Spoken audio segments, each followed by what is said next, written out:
We're on the Princess stand now on their brand new 72 motor yacht. Now, although it is the smallest in the Princess motor yacht range, it's still a pretty big boat. The mooring gear here, for example, really is shipworthy. Interestingly, they've used resin infusion in the hull, which hopefully should bode well for both speed and fuel efficiency. As you can see, it's a big Flybridge boat, so why don't we start upstairs on the Flybridge? Up on the Flybridge, Princess really have done a fantastic job of making this a great place to entertain.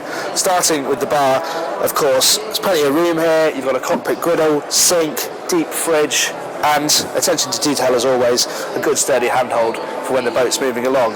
But by far the most impressive part of the Flybridge is this enormous table and eating area.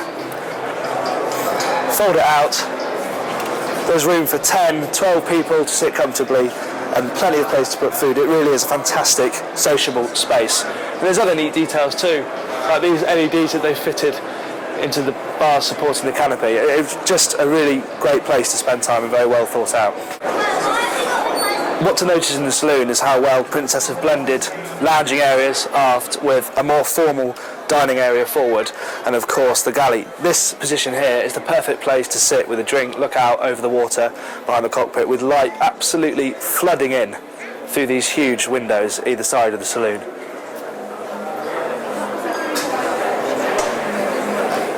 The galley's good in that the chef isn't isolated from the rest of the action. Although everything's here, you've got a neat chopping board here, big stove, full-size oven, full-size fridge. The bar here means that the chef can always be part of the action, talking to people in the lounge area, or again, serving the table. Let's go and have a look at the accommodation. All the way through the boat, it's just standard Princess, nothing overly flashy, but everything is just done brilliantly. The wood finishing is excellent, there's handholds all the way through, leather bound. It's just beautifully executed and standard Princess fare.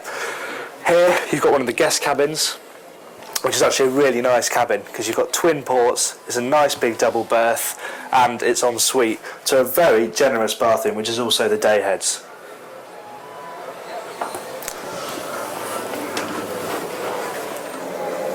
Moving forward, you eventually end up in the VIP cabin, which is not a bad place to be if you're a guest. Nice big berth, as you can see, plenty of headroom, and not just your normal sized hatch, so an oversized hatch, so there's plenty of light flooding in through over the bed exactly where you want it, and it's also got its own ensuite bathroom. The Marsh Cabin is the kind of cabin that you're going to look forward to retiring to at the end of the day. Enormous bed, as you can see. It doesn't feel like a cabin, it feels like a proper room. There's so much space to move around, so much space above your head and storage. It's just a great place to be. Features like this beautifully finished leather top desk, just really nice additions to the cabin. And then there's the super impressive heads as well. You can't want much more from a heads compartment really. Massive shower, loads and loads of room, twin sinks, his and hers, loads of storage, a lot of headroom, and a heated tower.